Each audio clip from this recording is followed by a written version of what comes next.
at 7:01 p.m. And first item on the agenda is the approval of the minutes of March 7th, which were distributed. Or actually, they have not been distributed. No, it's the 23rd. So we're just going to do the 21st minutes. And there's some adjustments that need to be made to March 7th, so they won't be approved at this meeting. We'll try and get them to everyone for the next meeting. So is there a motion to approve the minutes of March 21st, 2011? So moved. So moved by Scott. Is there a second? By Bob Woodward. Any questions? Any discussion? Any amendments? There being none. Was that the minutes where the resignation of was in planning and policy? Yeah, that's the only thing I That would would say. be the only thing I would change. That's why I was trying to get this beast warmed up. Okay. So what was the issue? Well, it should be, I think it was supposed to be under new business. Oh, okay. So we'll move that to new business. Because planning and policy hadn't met. I think that's probably what should be Got it. there. Oh, okay. Yeah. So we can approve the minutes without amendment. Is there anyone who has a question on the amendment? It's really a minor adjustment, just this placement on. Yeah, the it doesn't really, yeah, makes sense. Okay, all in favor of approving the minutes as amended from March 21st, please signify by saying aye. Aye. Any opposed? Any abstentions? Everybody was there? Okay. Okay. Any board members receive any communications that they need to share or wish to share with the board and the public? Sean? I received an email from the principal of the Guilford School, and it just has to do with the change of time. So when that, I think that is going to be coming on the agenda at some point, and when it does, I'll share that. So Okay. I just wanted to make that known. Okay. I believe that whole evaluation is in process at this point. I know that we discussed it briefly this morning at the BAMS meeting as well. Okay. But I think it's going to come to this meeting for discussion. It'll be an agenda item at some point, I think. Yes. I think that the board will need to approve it, Yep. as well as the towns need to approve it that are members of the union. So, okay. Good. Anything else then under the clerk's report this evening? There being none, we're going to move the agenda around. We're going to recognize Lindsay Levette, excuse me. And Lindsay is here to discuss a new business item, which is the Washington, D.C. trip. And I don't know if Mr. Day, you want to start the conversation, or Lindsay, you would like to? Oh, I just want to have Lindsay do it. I'll start. Okay, Lindsay, You're not talking. the floor is yours.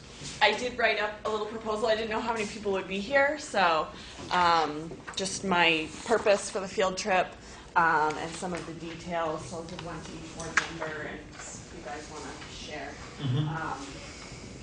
So I am proposing a field trip to Washington, D.C. The field trip would happen May 7th through 9th of this year. And it is open to students who are enrolled in my social studies seminar class. The topic is Nazi Germany and the Holocaust. And our purpose for visiting Washington, D.C. is to visit the United States Holocaust Memorial Museum. I believe that that's a very important part of their education about the Holocaust. We are lucky enough to have this incredible museum within driving distance of our home in Vermont. So I want them to be able to have the opportunity to see this museum. I'll give you a minute to read that if you have any questions.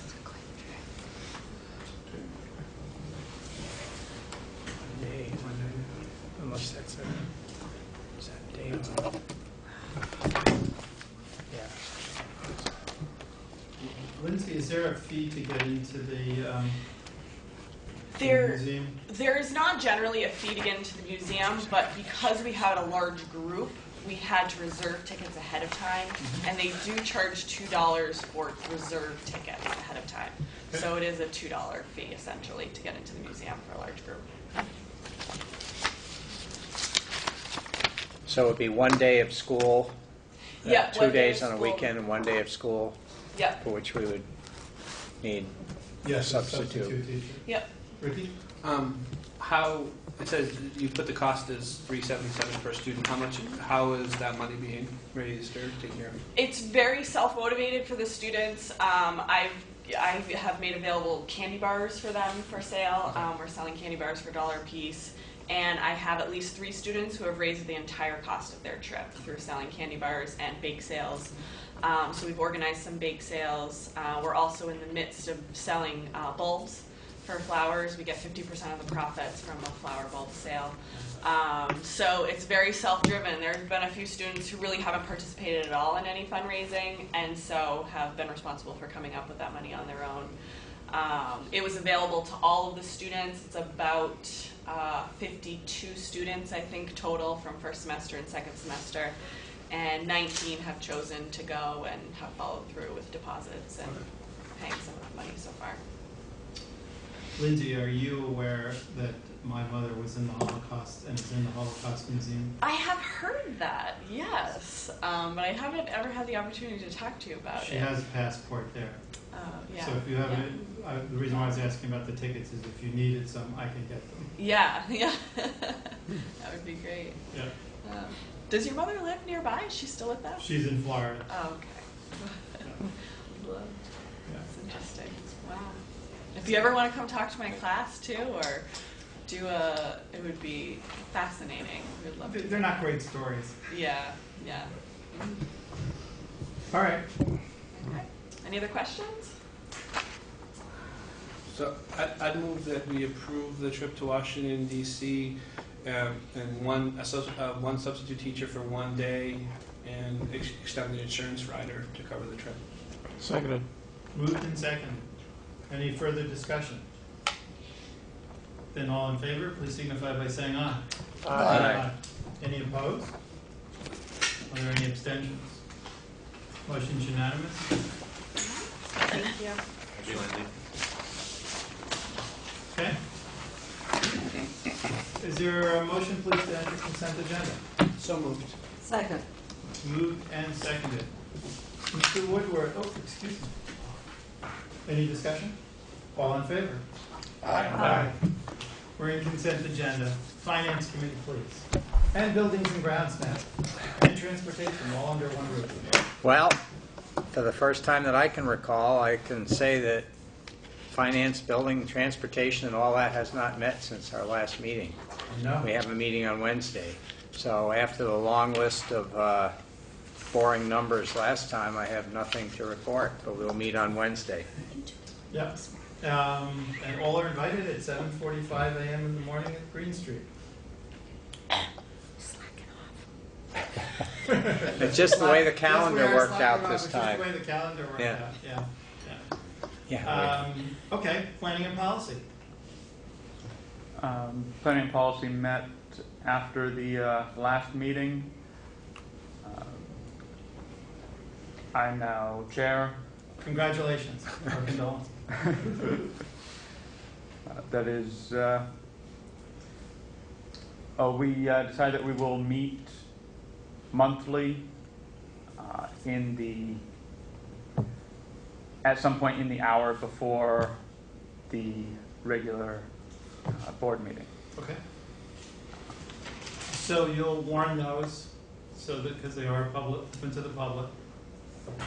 And we talked earlier about warning the policies to be discussed and amended, so that the public can participate if they want to. Particularly, we sometimes get people who show up when we talk about discipline policies. Okay, good. So was there anything that was discussed that needs to be handled under consent agenda this evening? No. Okay. TCC, Teacher Curriculum Committee. Has not met since our last meeting. Okay. BAMS Committee. BAMS committee met this morning at 7:15 in the middle school. Without coffee. And we discussed a number of things. First of which is we talked about, as many people who I saw in the newspaper last week, the reports are back on the testing.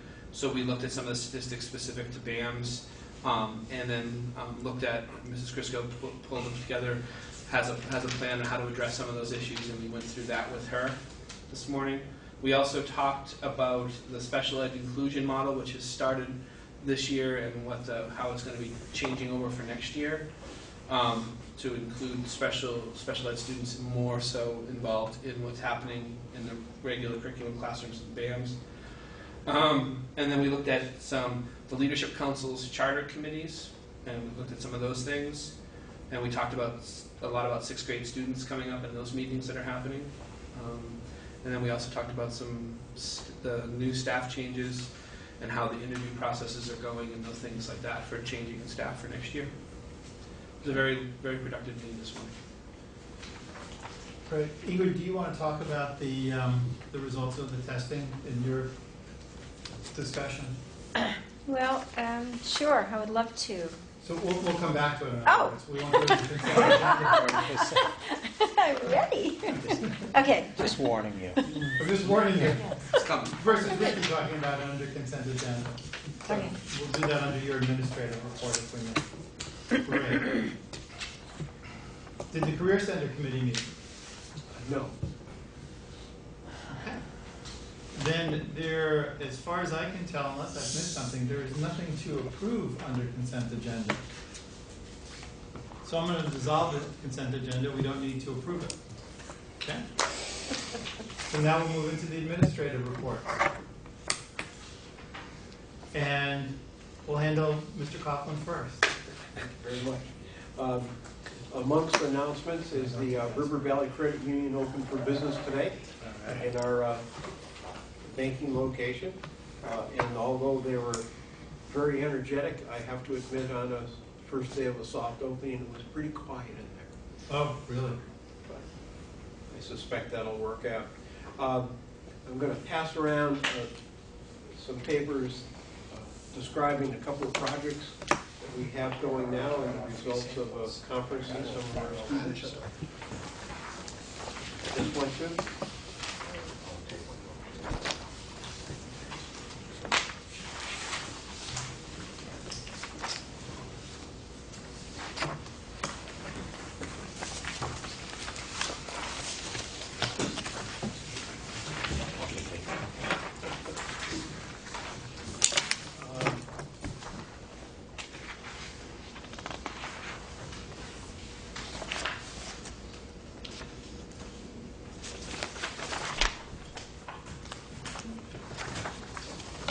First one that we're pretty proud of is the Brattleboro project. We're working in conjunction with the Wyndham Regional Planning Commission to, first of all, to obtain these rain barrels, then to make them into barrels that will actually capture rainwater and be used in local gardens. We'll be working with local students and agencies to decorate the plain old blue rain barrels and to make them nice and colorful, and we'll be selling these at the local farmers market later on this year. And then the funds that we get from that go to help this project, each year as it goes on. And then the last one for today is the Fbla Conference, which was held on March 24th and 25th. We're very proud of the 14 students that went to it. A total of 34 awards and some scholarships. And if you look at both sides of that, pictures of what they did. And one of the reasons we're so proud of it is we've moved to a very slightly different model for offering career and technical education in the state of Vermont, that we really are doing everything in semesterized courses versus the typical long, all-year programs that kids used to be involved in. And our students, even though they've been involved in that kind of program now for the last 3 years, are holding up very well in state competitions and state assessments. So we view that as a kind of an affirmation that our model is working and instruction is going on. Thank you. Sure. So the rain barrels, they go under your gutter? Yeah, you find a way to capture the rainwater off your roof, goes through the barrel, and you can use that to water your gardens. And you keep out mosquitoes, it's got a cover? I believe they have a cover. Looks like a cup. Yeah, it looks like a cover there. We have two at home. Sure. Well, it has a Take the cover, cover how does the rainwater You get want- in? Yeah, okay. you're I've gonna go in the already- rain and take I've the just- cover off. I think I Fill just it with saw hose, Ruth. Is it a screen No, paving? run it off. No, it would be under the downspout of the gutter. Is it Gutter screen that drain. goes on top? You know, I honestly Mosquitoes don't out. know. This is, if you look That's- these up on the internet, they're really Actually, even hot just under a right corner now. of a roof. It's a And I actually, Or a valley. I know a lot of people who pay for hose for to and stuff like down that. below the sink, We have a- where the hose. The downspout of the gutter goes right into that. That hole there. Yeah. You know, Yeah. you So it's can gotta be set somewhere yourself up as directly. elaborate as you want, or simple. we're, and really kudos to the It's a good Wyndham idea. Regional Planning Commission, because they really got this off the ground and got the grant to get it going. Right. No pun intended. No pun intended. So what, so you then put a hose on this and then run it to your garden? Runs to your garden, yes. So do we have gutters and things on this building or no? Just Not in this flat building, roof? our greenhouse has a built-in system in it. Has gutters on both sides and a big tank inside that we use for a very similar purpose. Gotcha. So Ingrid, are you gonna plant the garden again this year? We are. We have 5 gardens. We have a plan. Some big barrels that you can get. It doesn't, it may or may not involve gutters though, right? We won't be rolling those rain barrels over. That's what I was wondering. Set a scaffolding, a tarp. What's that? Great, set up a set of scaffolding and a tarp and funnel your water into it. Every rainstorm, it fills it up. Right. Okay, That's it. great, okay, thank you. Don't have to drop your water in the garden. Mr. Day? Well, the National Honor Society will have its inductions for the second semester on Wednesday night, 6. We have a play this Friday and Saturday night that's called The Odd Couple. And what's different about it is it's been modified so that the couple are not males but females. We have an all-district chorus on the 12th at night, concert. We have students headed to Germany, Switzerland, and China beginning next week. And later, I have 3 staff members to recommend on the new business. And I have some thoughts from Dr. Staley about the date and or need of the next board meeting in April, maybe on his report, or wherever you want it. Why don't you go ahead and give the comments from Dr. Staley and then. He's concerned that it's currently scheduled for the 19th, which is a vacation week. It's a, Oh, right, it's scheduled it must be the 18th. 18th. Maybe it's the scheduled 18th? for, Yeah, And so he would recommend, if we need it, that it go a week later. okay. So, my sense on this is that in these situations, that what we do is we leave the meeting off. And then within the week before when the meeting would occur, i.e. the 25th, if we were to move it off the week, if there's an event that occurs that we need the meeting, and one of the administrators needs to call it for either an executive session or discipline, or a motion required by the board, that will then warn the meeting and notify all the board members by email. Does that agree? Mhm. Does that work? Yeah. So that would be April 25th. That would be, move the meeting to April 25th, if needed, and the decision would be made early in the week of April 18th while we're closed. So if I get a request, then I'll notify everybody that I'm going to officially call the meeting. I'll have Barb warn it, and we'll all get the notice. Okay?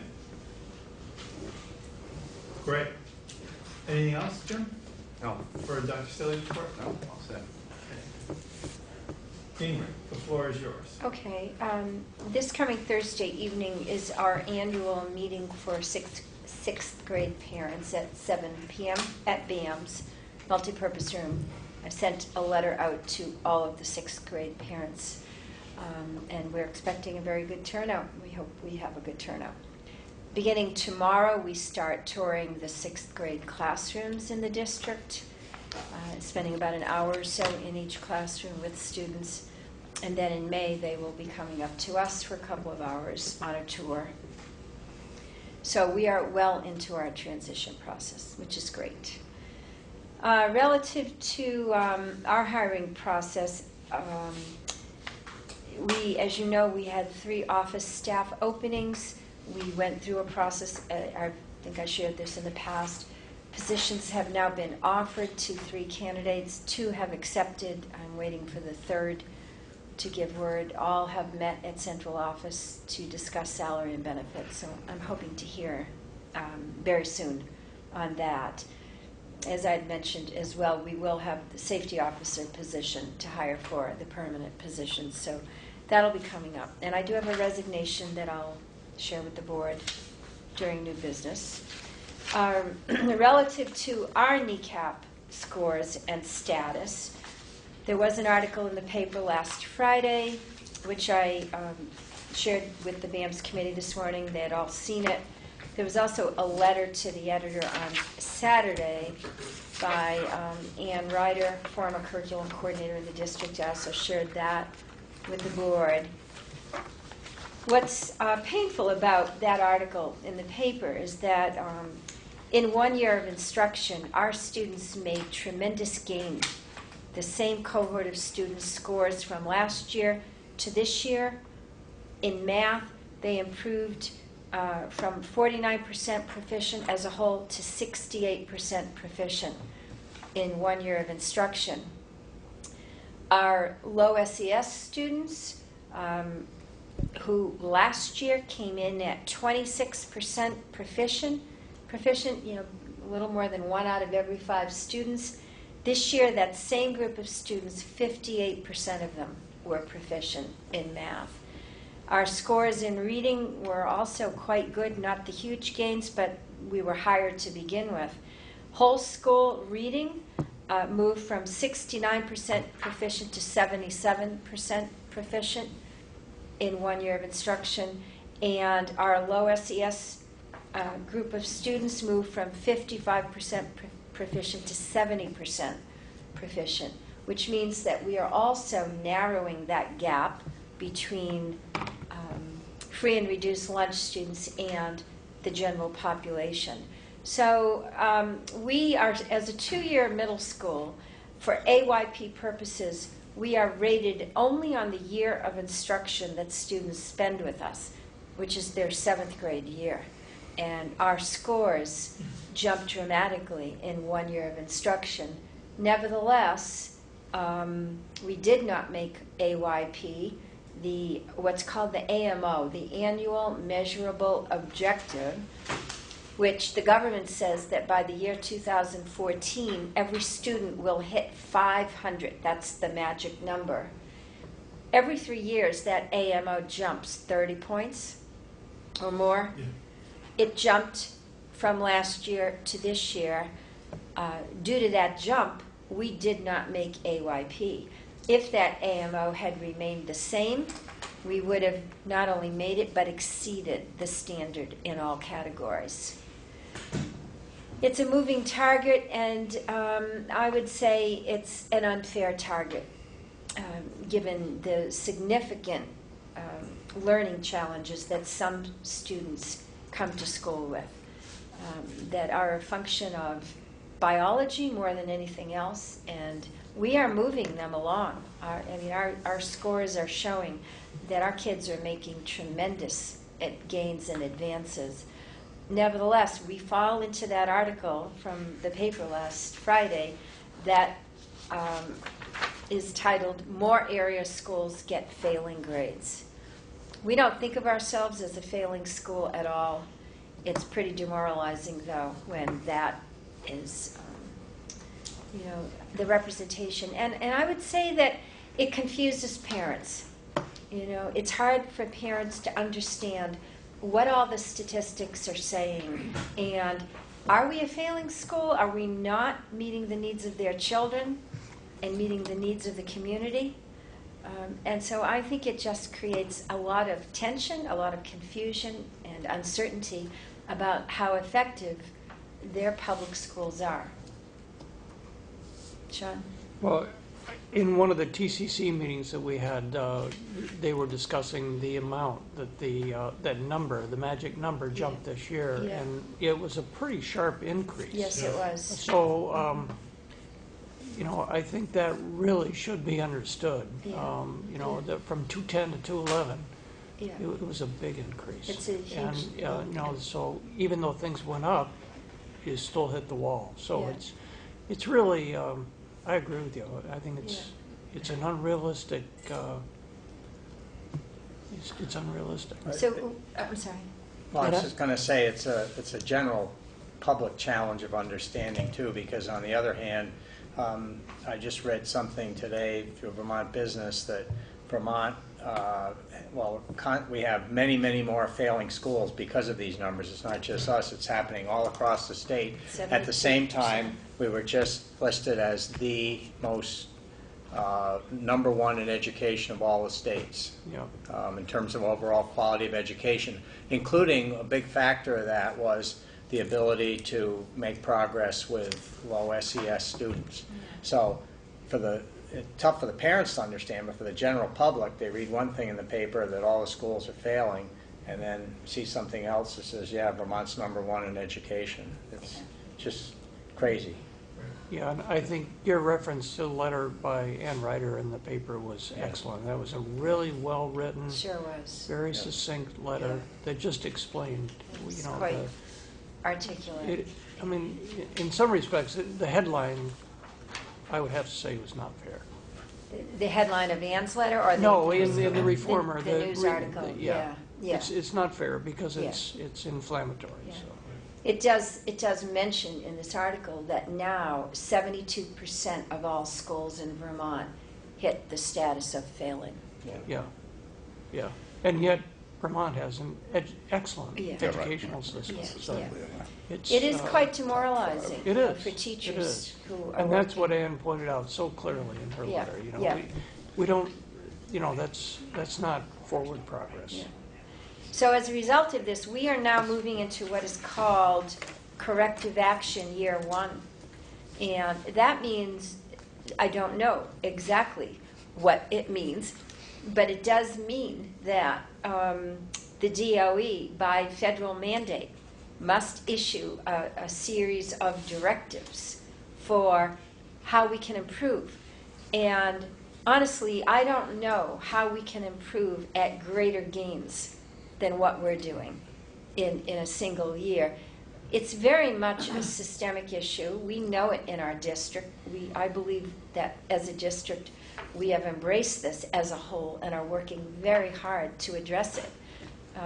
But, you know, for us to be called a school in need of corrective action, I think we've taken a series of corrective actions, and it's why our scores jumped as much as they did this year.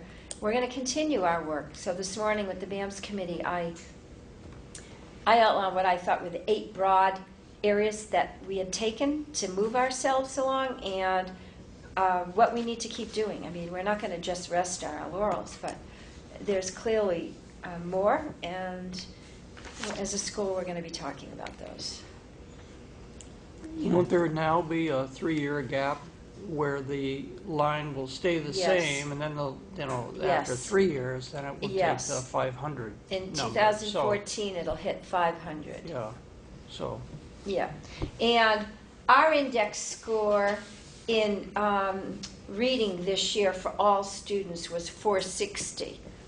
So, and our target was 452. So we exceeded it in reading. This is that AMO, when I say index score. Our index score in math for all students was 438. It's saying that by 2014, we have to move it from 438 up to 500. We did jump. When I added up the difference in all of our index scores this year from last year, we jumped 179 points in our respective index scores. And we get an index score, which is the AMO.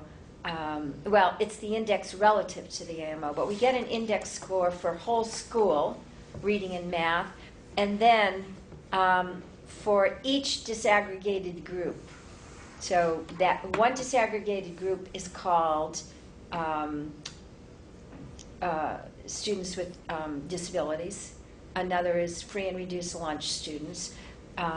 White students is called the disaggregated group. If we had enough students in the African American group, there'd be a score for that, or in Hispanic group, there'd be a score for that.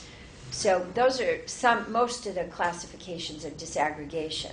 So there's an index score for each disaggregated group. And as I say, when I added up all of our gains in index scores, we gained in every category. It equaled a 179-point difference between this year and last year for us. It's still not enough, and that's the reality we're dealing with. But, you know, I think my job is to keep all this in perspective for teachers and students, and not to lose sight of what is important, and the relationship building and the quality of the education they're getting overall as we pay attention to this.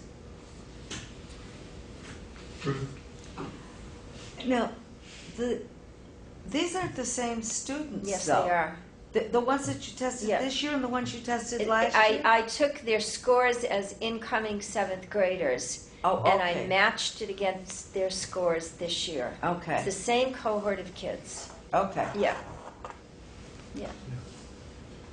I would encourage all the board members to really learn all this and become knowledgeable in it, so that when the public, just in the methodology that's being used here, because the more I look at it, the more I see that it's statistically flawed in its approach. And I think when people from the public ask me about it and I can explain it to them, that puts people at ease, that they understand what's going on mechanically with us.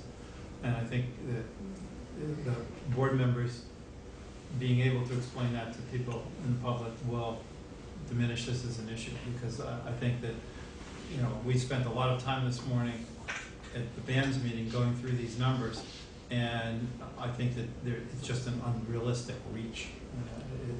It's just the numbers and the way the methodology works for us. It's harder and harder to achieve the status if you're a high achieving school. Lower achieving schools have an easier time because of the statistics methodology used to calculate what they need to achieve. Ruth? But I think it's going to change. Hopefully it think will. that, you know, I think the whole thing is going to change. You hear about it from time to time. Yeah. And the president said the other day that he thought that this was not a good idea, that he thought it sounded like it was boring. Okay. Good, thank you, Ingrid. Student council members.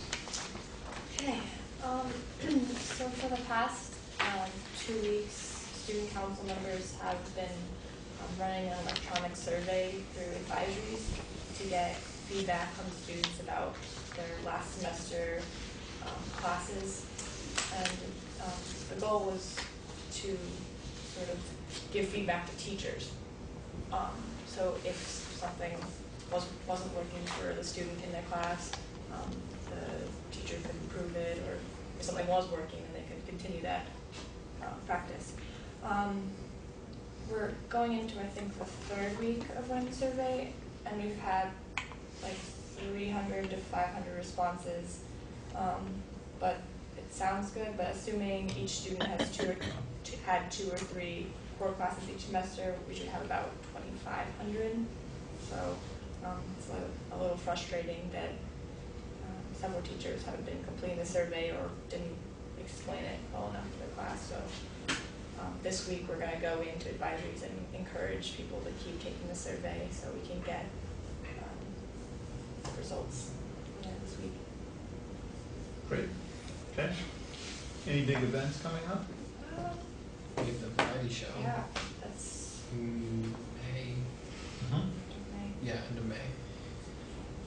Okay. And spring sports are getting out there, aren't they? Mm-hmm. Yeah. Yeah. Tennis has started out. Yeah, I think the girls have a match or the boys have a match this Wednesday. Baseball up and running? We would need a spring to help us. Right.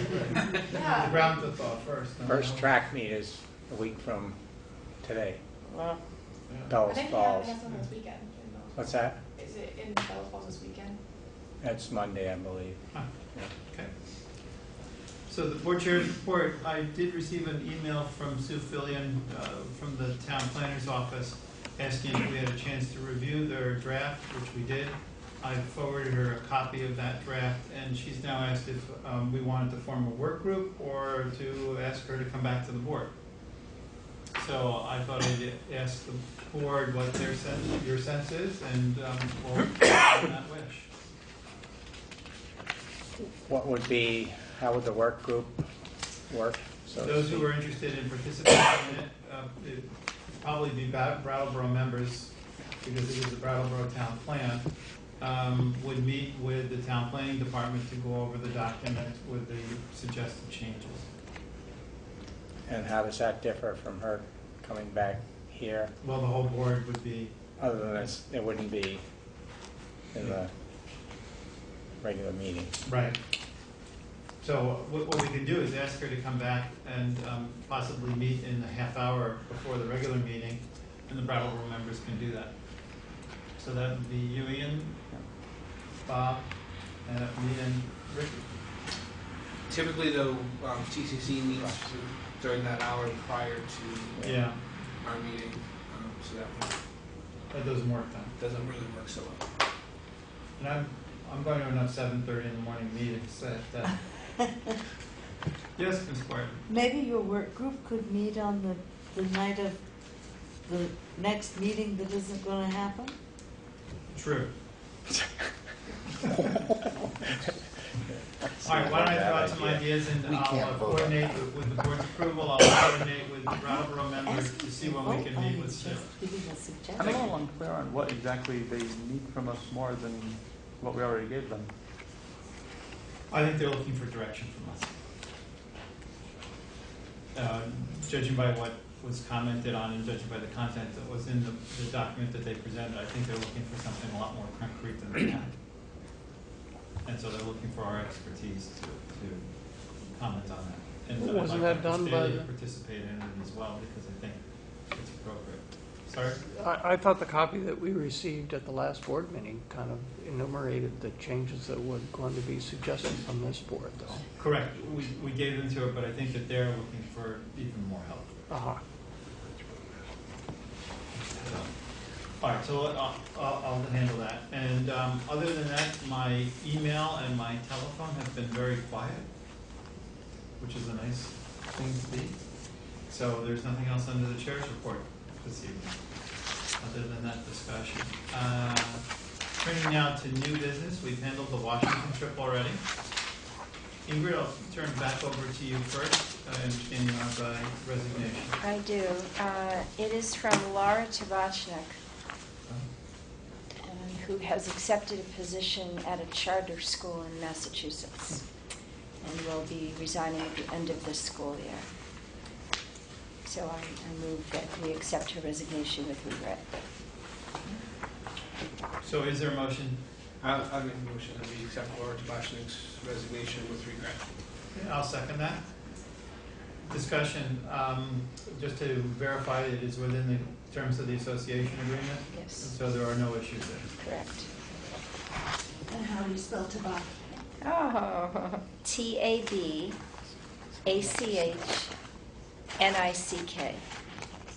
Thank you. Any discussion? All in favor of the motion, please signify by saying aye. Aye. Are there any opposed? Are there any abstentions? Motion is unanimous. Okay. Anything else, Ingrid? That's all I have.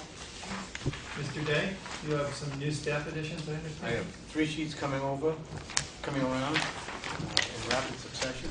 3 sheets. Because we didn't have a TCC meeting, I need that board approval. Because it's not in TCC, I have not included all the references and the full resumes. But we have 3 vacancies in mathematics, and I'm pleased to recommend the appointment of Seth Hosking as a math teacher. Still one of those positions. currently a long-term substitute in March period. There's a bachelor's degree in science from St. Louis University, Canada. 26 people applied for this position, 7 were interviewed, and the interview committee is noted. Want to do these one at a time, David? Or all 3? We can do them all together. The second person I'm recommending is Mrs. Linda Binder as nurse for BUHS number 6, I should say. Beginning in July, she replaced Mrs. Deborah Albright, who was resigning. 10 people applied for this position. 4 were interviewed. The interviewing committee consisted of Paul Cohen, Maureen McDonald, Nola Snyder, Jerry Curry, Carrie Sullivan, and Ricky Davidson. Mrs. Reiner is currently the school nurse at Springfield. Okay. The third person I'm recommending is Mrs. Julia Lau for a math position at BUHS for next year. If you recall, Julia was our math coach this year, and we waited 2 years to get her for that position. And what's listed here are all the things she's done that led us to choose her to come to us as a mathematics coach with the 1-year position, knowing and hoping we would have a position for her this year, this coming year, as a math teacher. Julia Lau. Okay. Is it Linda Rinder or not Rinder? Rinder. Rinder. Yeah. Craig's wife. Sorry about that. Yes, Yes. yes. Was that? Dr. Craig Rinders. Yes, that's what I was wondering. Yes. Rinder, sorry. Yes, we know where the other half works. Yes. Yes. I don't want to go there.